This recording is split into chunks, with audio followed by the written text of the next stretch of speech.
ഒരു ദ്വീപ്, ആ ദ്വീപില് ഒരു വീടുണ്ട്, ഒറ്റപ്പെട്ടു പോയ വീട്. ആ വീട്ടിൽ താമസിക്കേണ്ട അവസ്ഥ വന്ന അമ്മയും മകളും. ഈ അമ്മയും മകളും ജീവിക്കുന്നത് തെങ്ങ് കയറിയിട്ടാണ്. ഈ മകള് തെങ്ങ് കയറി കിട്ടുന്ന പണം കൊണ്ടാണ് അവർ ജീവിക്കുന്നത്. അപ്പോൾ റീമയാണ് ആ കഥാപാത്രം, മകളുടെ കഥാപാത്രം അഭിനയിക്കുന്നത്. അപ്പൊ റീമ ഒരു ദിവസം തെങ്ങ് കയറുന്ന സമയത്ത് അവളുടെ കയ്യിലൊരു പ്രാണി കടിക്കുകയും പിന്നീട് അവൾക്കൊരു രോഗാവസ്ഥ ഉണ്ടാവും. ഈ രോഗാവസ്ഥ അവൾക്ക് ഉണ്ടാവാൻ കാരണം പല രീതിയിലും വ്യാഖ്യാനിക്കുന്ന അവൾക്ക് ചുറ്റുമുള്ള സൊസൈറ്റിയിൽ ജീവിക്കുന്ന ആളുകളുടെ ജീവിതമാണ് പിന്നീട് സംവിധായകൻ പറയുന്നത്.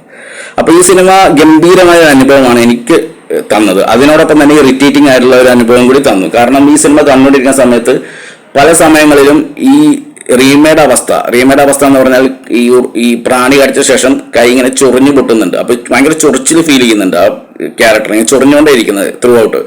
ഇത് കണ്ടുകൊണ്ടിരിക്കുന്ന സമയത്ത് എനിക്കും ഈ ചൊറിച്ചിൽ ഫീൽ ചെയ്തു എന്നുള്ളതാണ്. കാരണം ഇതിന്റെ മേക്കിംഗ് ആ രീതിയിലാണ്. അതായത് ഇത് സംവിധാനം ചെയ്തിരിക്കുന്നത് 2020 ബിരിയാണി എന്ന് പറയുന്ന കനിക്കുസൃത് അഭിനയിച്ചിട്ടുള്ള സിനിമയുടെ സംവിധായകനാണ്.